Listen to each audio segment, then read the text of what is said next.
Y en estudio se encuentra Eddie Zunino. ¿Cómo le va? ¿Cómo anda? ¿Bien? ¿Qué dice, amigazo? ¿Bien? Acá en Corrientes. Qué bárbaro. Vi luz y entré.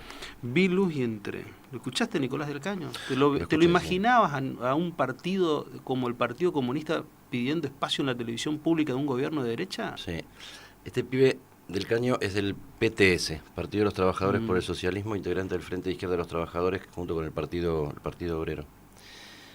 Hay una canción muy graciosa de Pablo Marchetti que se llama El PTS y que habla de la izquierda, pero también habla de otras connotaciones que tiene Claro, la sigla.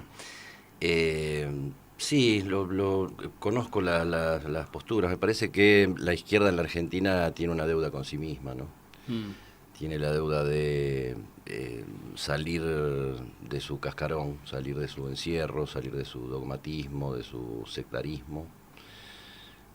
Pese a que yo creo, y yo provengo de una militancia de izquierda, yo sí milité en el Partido Comunista hasta el año 89, por ahí. Mm. La izquierda en la Argentina hizo, me parece a mí, grandes aportes en algunas ideas de organización sindical y de justicia social que luego tomó el peronismo allá por principios del siglo XX, y después el peronismo a mediados del siglo tomó esas ideas del Partido Socialista, del Partido Comunista, de los sindicatos de izquierda. La influencia de los anarquistas. La influencia también de los anarquistas en la conformación del movimiento obrero argentino. Hay una historia de combatividad, hay una historia también de inmigrantes llegando con experiencia sindical desde Europa y perseguidos incluso desde Europa a instalarse, a hacer la América, a trabajar acá.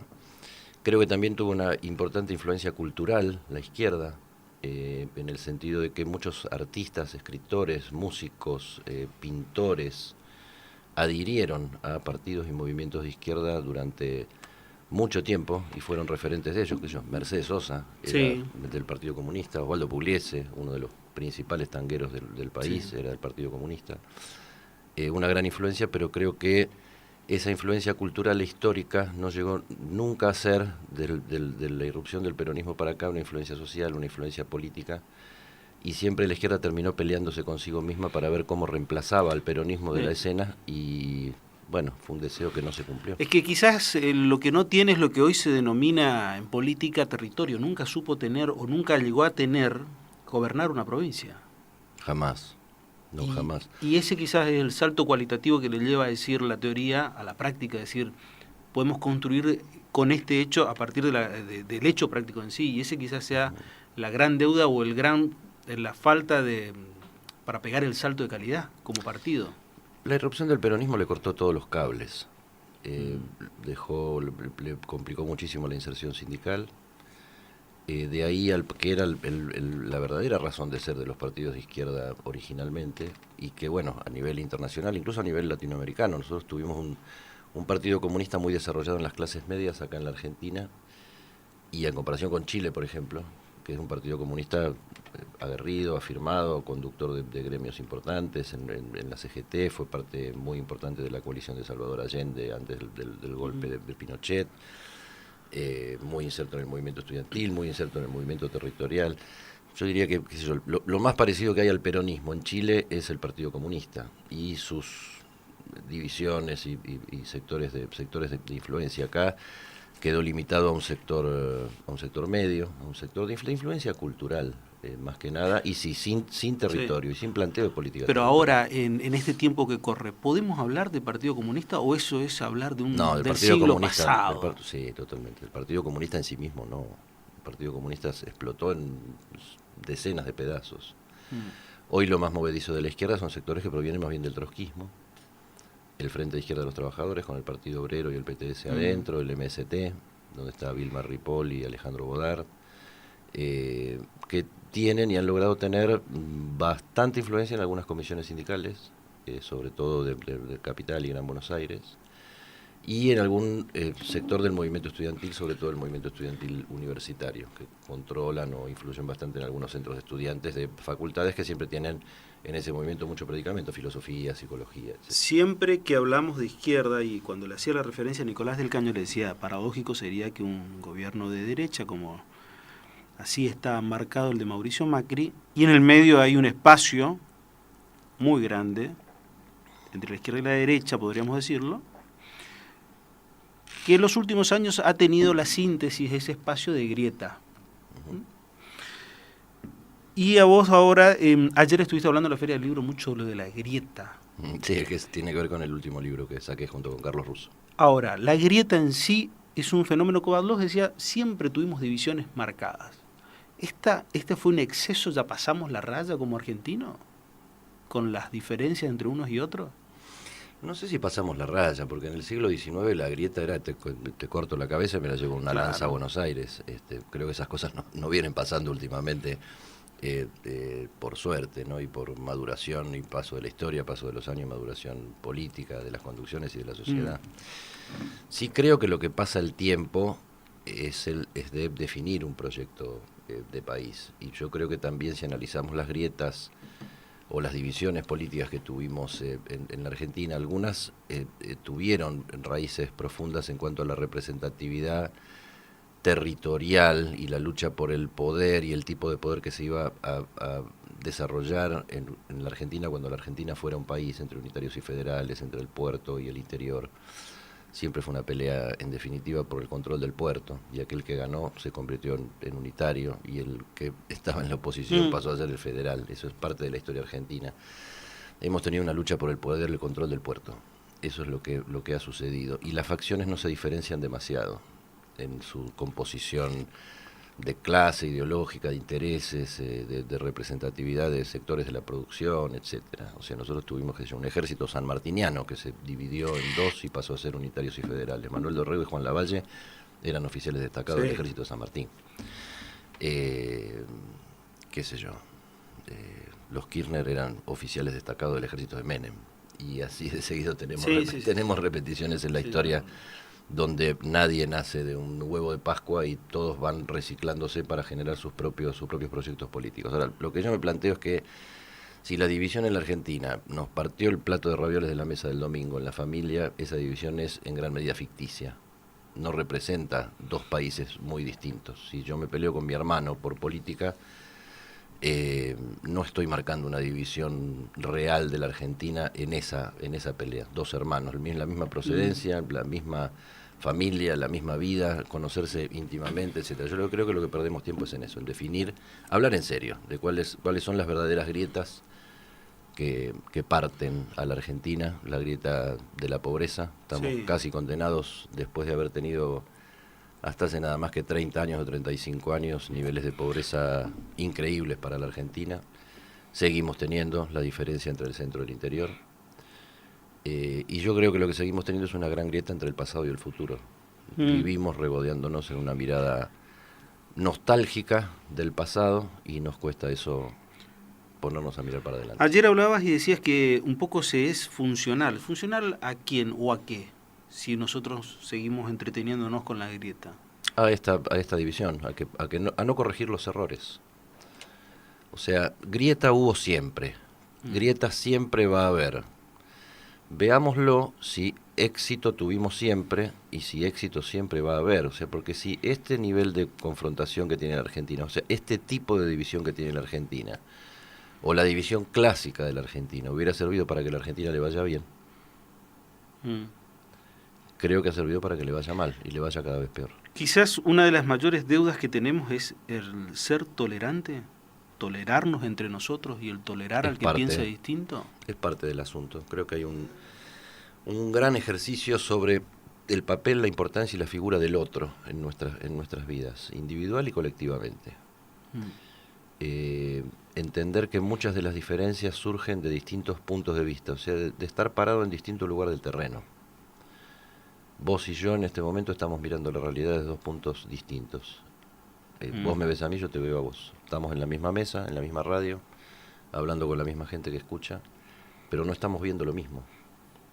Y eso es un poco el símbolo de lo que digo. El no tolerarnos demuestra en realidad un sesgo muy grande. ¿Somos bastante intolerantes? Creo que sí, porque somos básicos, somos demasiado simplistas, somos grandes simplificadores, somos cortoplacistas, somos individualistas, eso nos vuelve paranoicos. Somos una sociedad muy permeable a todos los avances culturales, científicos. O sea, la capacidad de incorporación de conocimientos de la sociedad argentina es impresionante, y ha sido impresionante a lo largo de la historia. Ahora, somos bastante poco productivos para el uso de eso.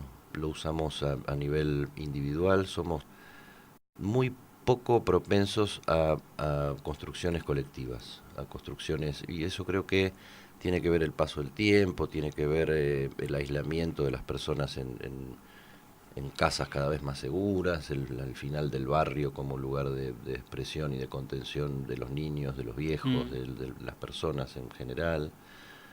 Un desarrollo de la sociedad que fue para ese lado, pero que en la Argentina yo creo que pegó con niveles de individualismo más grandes que otros países de América Latina. En el individualismo yo siempre recalco que para mí, por lo menos en la década del 90, fue quizás la mayor expresión. ¿Crees que el menemismo le hizo mayor daño a la sociedad argentina que el kirchnerismo? Yo creo que los procesos políticos largos generan culturas. Y generan culturas porque se apoyan en cosas que son preexistentes en las sociedades. La fascinación. La Argentina venía barranca abajo, barranca abajo, barranca abajo desde la dictadura de Onganía muy pronunciadamente, desde fines de los años 60 y irrupción de los 70. En esos años, desde los 60 hasta los 80, fue la mayor fractura que tuvo la sociedad argentina y el mayor empobrecimiento de la sociedad argentina. El menemismo, con su promesa de entrar al primer mundo, nos trajo la ilusión de que volvíamos a ser. La ilusión de la generación del 80 que íbamos a ser un pedazo de Europa en América Latina. La ilusión de que éramos todos rubios y de ojos celestes y éramos grandes conquistadores de las mejores obras, las mejores chicas y las mejores posibilidades que nos diera la historia. Eso no era así, porque somos latinoamericanos, porque somos lo que somos, porque la Argentina es un país en vías de desarrollo, porque la Argentina era un país despojado de plataformas que a lo largo del siglo XX se habían construido para su despegue científico, tecnológico, industrial, para dejar de ser solamente un granero que vende cereal al mundo. Ese proceso se cortó y yo creo que el menemismo, no sé si fue perjudicial en sí mismo, nos volvió para atrás, nos volvió a pretender hacernos creer algo que nunca fuimos y que la generación del 80 nos había dicho que éramos. Si tenés que reprocharle al kirchnerismo algo, ¿qué le reprocharías? ¿Qué dirías? Esto hubieran hecho, hubiera sido un golazo y lo dejaron pasar y no lo hicieron. La estupidez de perder la oportunidad, de haber vuelto a privilegiar un proyecto político, un proyecto personal, un proyecto de un clan, por sobre... Tenían todo por hacer, tenían todo por que liderar a la Argentina por mucho tiempo. La Argentina estaba huérfana de liderazgo, la Argentina del 2001-2002, la Argentina del que se vayan todos. Era un país sin mitos, sin futuro, sin pasado, sin nada. Un país absolutamente destruido, desganado, frustrado, miedoso. Estaba todo por hacer. Creo que en determinado momento hicieron esa construcción. Reconstruyeron la figura, el papel del Estado, reconstruyeron la figura, el papel de la presidencia como guía del Estado, el papel del Congreso, el papel de la Corte Suprema. O sea, reconstituyeron una noción de conducción estatal y de papel del Estado en la lógica diaria, incluso hasta de la distribución de las reglas de juego económicas en el país. Después, eso lo transformaron en proyecto personal, en ambición personal. Me quedo 20 años, me quedo 30 años, financio el proyecto. Y terminaron hundiendo grandes ideas debajo de una montaña de bolsos con guita. ¿El kirchnerismo para vos murió? El kirchnerismo duro y puro como proyecto político, no sé si murió. Creo que está sepultado debajo de una montaña de bolsos con muchos dólares mal hechos, mal habidos, bien hechos, son de los buenos. Si tenés que pensar la presidencia de Macri, algo bueno y algo malo. Si quieres yo te ayudo, ¿no? Te digo, a mí lo bueno es la televisión pública por lo menos tiene cierta pluralidad, no son tan intolerantes, por lo menos vos ves que hay un estado medio de efervescencia por ahí en los canales, pero ves por lo menos que se puede llegar a discutir, que se puede plantear cosas, no ves tanta presión y tanta tensión a la hora de ver un presidente, como que las cosas se entran a discutir un poco más. A ver, del paso que veníamos quizás haya sido un paso para adelante, ¿no? Es una de las pocas cosas que le veo de bueno. Un traspaso de un gobierno civil a otro gobierno civil, sin crisis y sin amenazas de crisis más o menos inmediatas a la vista, me parece que eso ya es un avance. Y eso habla más que nada de cierto grado de maduración de la sociedad argentina. Por más que haya habido una plaza de despedida para Cristina y una plaza al día siguiente distinta de bienvenida para el nuevo presidente, yo creo incluso que haya habido 2 plazas con civiles celebrando la ida de uno y la venida de otro, eso es mejor que todos cagándonos a cascotazos en la calle, es muchísimo mejor. Creo que lo mejor del macrismo es la oportunidad. Y yo lo que no sé es si se dan cuenta de la oportunidad que tienen y de qué tienen la oportunidad. Porque yo los veo muy entretenidos en diferenciarse del otro. O sea, en demostrar que no son el otro. En el discurso no son el otro, en la relación con los medios no son el otro, en el manejo de la pluralidad no son el otro. Y el no ser no nos define, nos indefine en cuanto va pasando el tiempo. Yo creo que en el fondo de eso lo que Macri se está planteando no es solo demostrar que no es Cristina o que no es Kirchner o que no es el kirchnerismo, sino sobre todo que no es Alfonsín. Él tiene una ecuación de poder desventajosa en las cámaras, en el territorio, en las intendencias, en el concierto de las provincias, aunque quedó muy bien parado en lo que es siempre el centro político y económico Provincia de del Buenos Aires. país, que es capital, provincia, el gobierno nacional. Tiendo a creer, tiendo a ver que esa desventaja en los números parlamentarios y provinciales en general lo obliga a demostrarnos que no es de la Rúa. Porque lo que marcó culturalmente a la Argentina de esta etapa kirchnerista y en su sucesión con el macrismo es el 2001-2002. Eso nos dolió muchísimo, nos marcó por muchos años. Fracaso nos hizo una cicatriz enorme. El fracaso de una estructura que no es el peronismo. El fracaso de Alfonsín, de la Rúa, que no saben gobernar. El fracaso de la Argentina. El fracaso de que no podemos alternarnos, que no podemos manejar la economía, que solo puede hacerlo el peronismo, que eso termina siendo falso, porque el peronismo te entrega bombas que después hay que ir desactivando y se terminan explotando en la cara. 2001 fue mucho más que el fracaso de un presidente bobo. Fue el fracaso de un país como tal, como noción, como estructura, como idea. Los pobres marchando para pedir comida, juntándose con la clase media marchando para pedir que le devuelvan sus ahorros, es la imagen más terrible de un fracaso generalizado.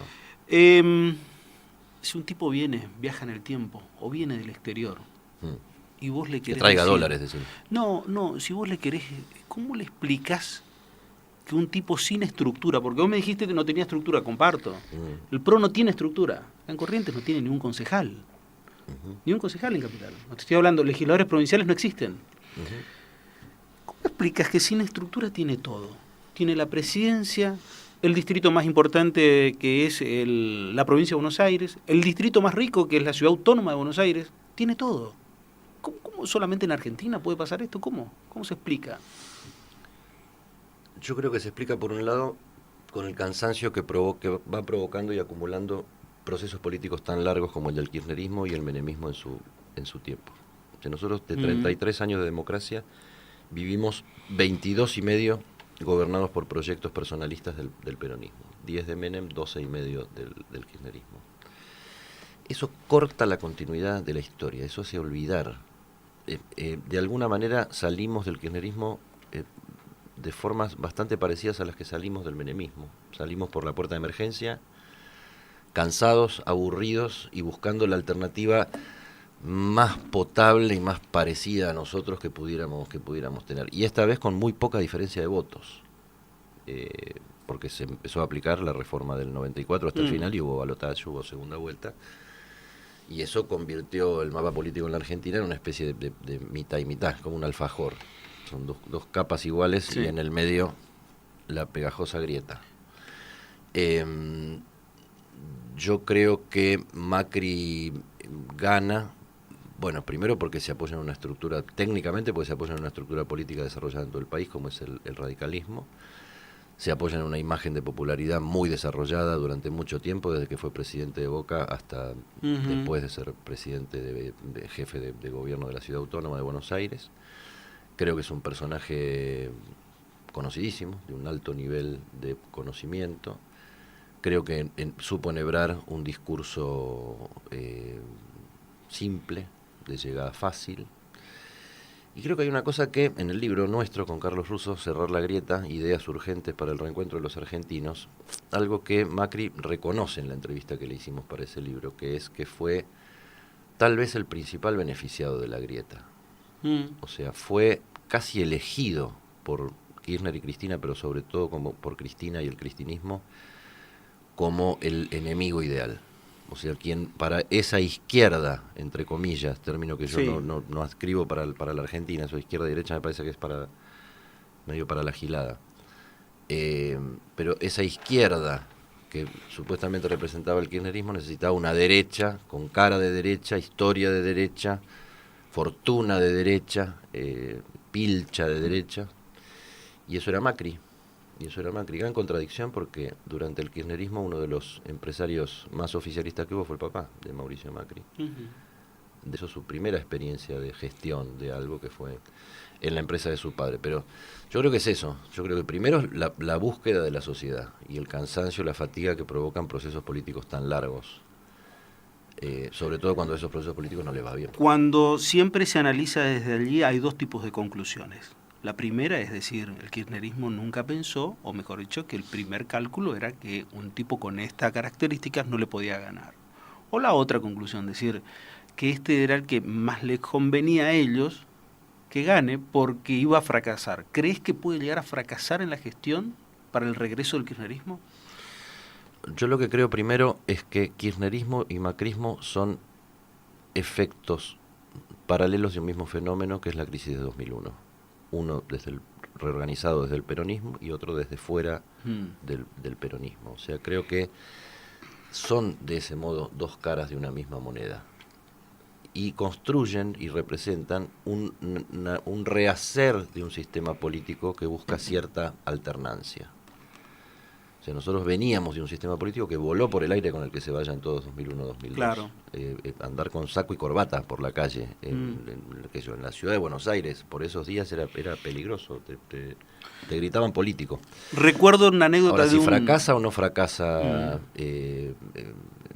Macri, hay mucho que depende de Macri y su equipo de gobierno, pero yo creo que hay algo que depende de nosotros y aspiro a que la sociedad tenga y haya alcanzado, mirando ese mismo 2001-2002, la madurez necesaria para que las cosas las diferencias, incluso las crisis sociales, no se terminen dirimiendo en una guerra por el liderazgo, aprovechando cierta crisis social o cierto estado de ánimo convulsionado de la gente para que vuele todo por el aire. Cuando decías lo de la corbata, saco y corbata, me acordaba de un legislador correntino que en el año 2001, en esa época, por esos tiempos, era diputado nacional, multimillonario el hombre. Tenía un Renault 12 y se movilizaba en un Renault 12 en Buenos Aires, precisamente para que no le pase eso que vos mismo estás contando. Para evitar esa identificación.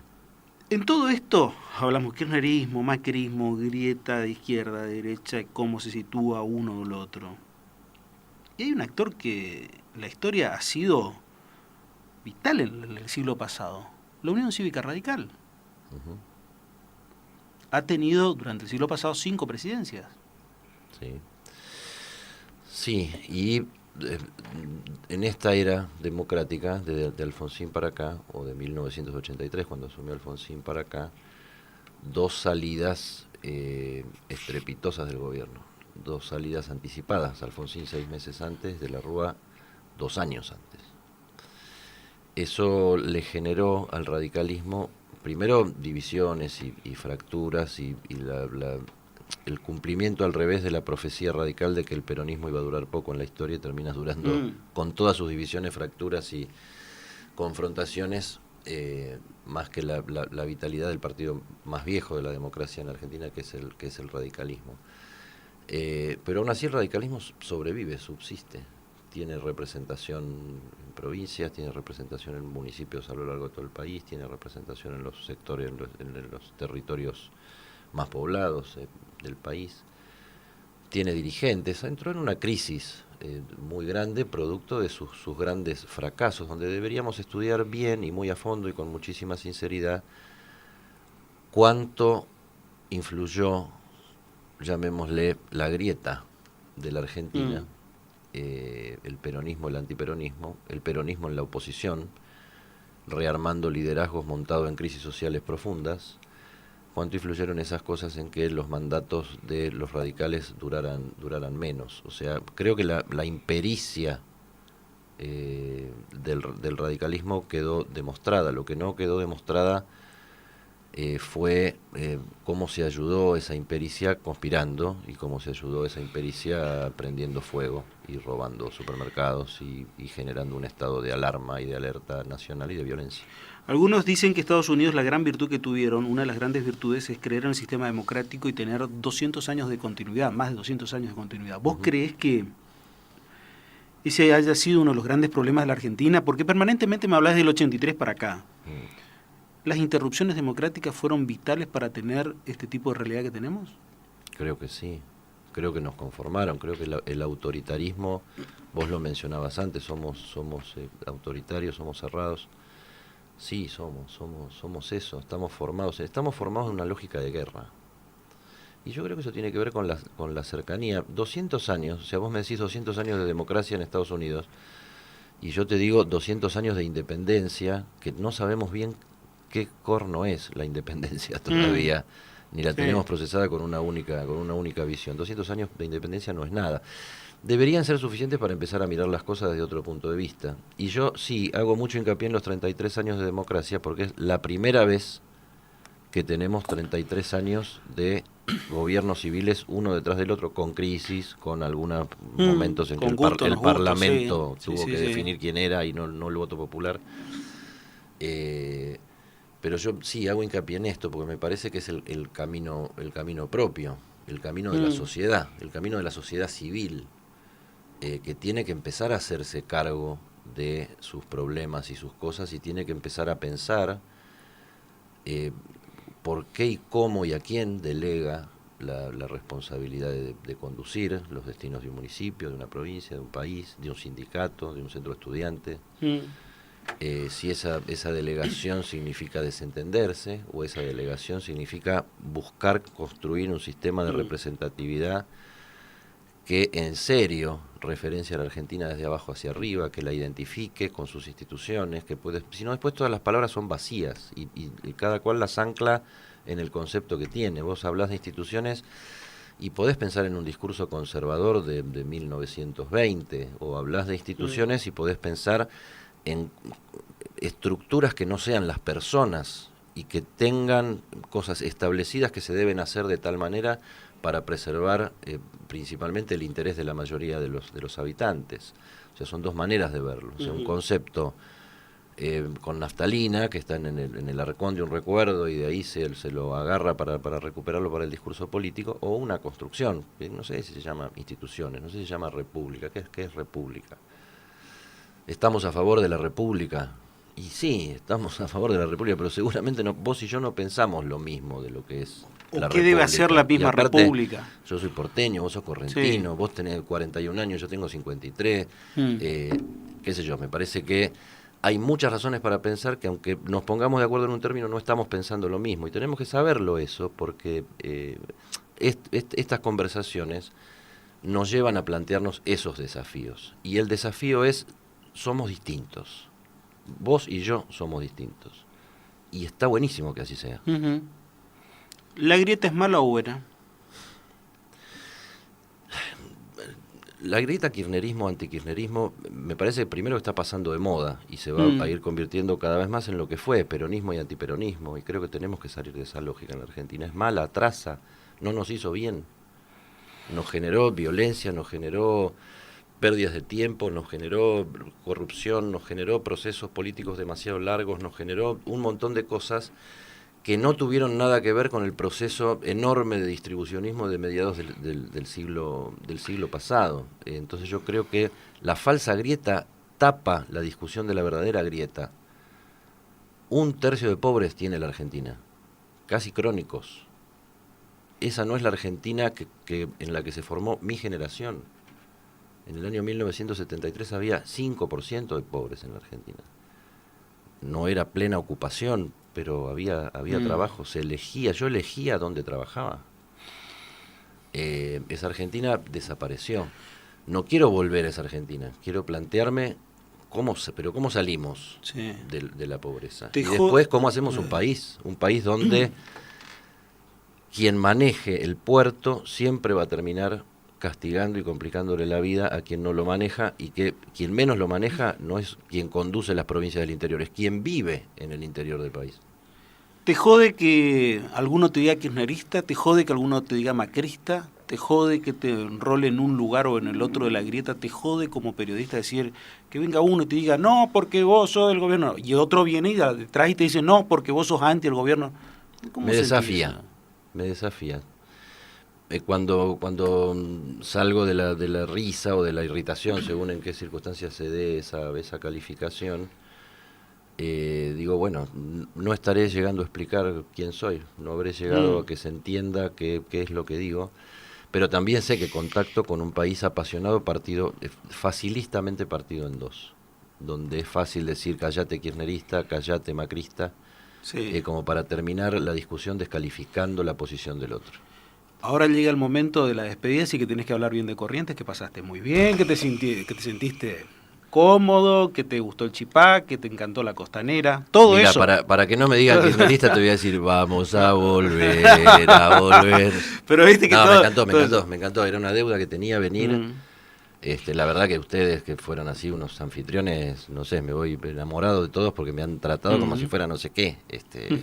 Me hicieron sentir alguien muy especial, mirá vos. Tanto la gente en la Feria del Libro, en la calle, los que por ahí te conocen y te saludan, y bueno, todos los que estuvieron alrededor mío estos días, la verdad que siempre el principal factor de estas salidas del lugar de uno es si conectaste con la gente o no conectaste con la gente, me parece que es lo principal. Y después, bueno, qué sé yo, caminar por esa costanera, comer un pescado distinto todos los días y tomar mate todo el tiempo y venir del frío y estar en remerita y pasarla lindo y qué sé yo, encontrarse el almuerzo bajo el sol, bajo el árbol, bajo la planta, qué sé yo, encontrarse con otra faceta de esto tan lindo y tan hermoso de verdad que es la Argentina, ¿no? Y que somos nosotros y que somos la gente cuando tenemos planes, cuando tenemos sueños, cuando nos gusta el trabajo que hacemos, cuando nos encontramos en eso, y hasta a veces por ahí encontramos que tenemos puntos de vista distintos y los planteamos y los sabemos decir. Qué sé yo, la verdad que estoy encantado con esta visita. Gracias por tu generosidad en todo el significado de la palabra siempre, por darnos tu tiempo, por compartir con nosotros tus conocimientos, en especial no es tan fácil para los del interior muchas veces que ser recibidos por la gente de capital, por eso también nosotros siempre hacemos esa distinción. Gracias y nos alegra. Mira, en mí tienen, denlo por hecho, tiene un amigo, no estamos hablando acá de más trayectorias, menos trayectorias, más experiencia, menos experiencia, bueno, más Buenos Aires, menos Buenos Aires. Acá estamos hablando de personas que trabajan, personas que trabajamos de lo mismo. Estamos tratando de ver la realidad con la mayor objetividad y buena leche posible para contársela a la gente, que creo que de eso se trata. La sociedad necesita cada vez más información de buena calidad, de mejor calidad. Y ese es el desafío de todos los días de los periodistas, mejorar en eso. Así que a nosotros nos unió y nos hizo encontrar la profesión, y nos hicimos ya amigos desde ese lado, así que somos absolutamente iguales, y el agradecido soy yo, y te diría que el abrumado por las señales de cariño soy yo. Te seguimos leyendo noticias, en Animales Sueltos te vemos a la noche. Bueno. ¿Y dónde más? En Metro. Los que tengan el cable correspondiente, sí. Los miércoles a las 23:30, en El Barro, se llama el programa. Estoy escribiendo una novela, para fin de año calculo que ya va a estar. ¿Novela estilo? Novela periodística. ¿Periodística? Sí. ¿De qué? ¿De qué tipo? Y el país, la grieta, generaciones en disputa, mucha locura, mucho fracaso, mucho amor, mucho odio, mucho sexo, mucha droga, Que mucho habló rock and roll. de una novela que me pareció interesante, de dónde lo escribió un economista, Enrique Sebach. En su momento escribió una novela sobre la tragedia argentina y mostraba la visión de dos personas completamente distintas, un economista y una hermana psicóloga, que se encontraban a través de, después de muchos años, de la muerte de la hermana.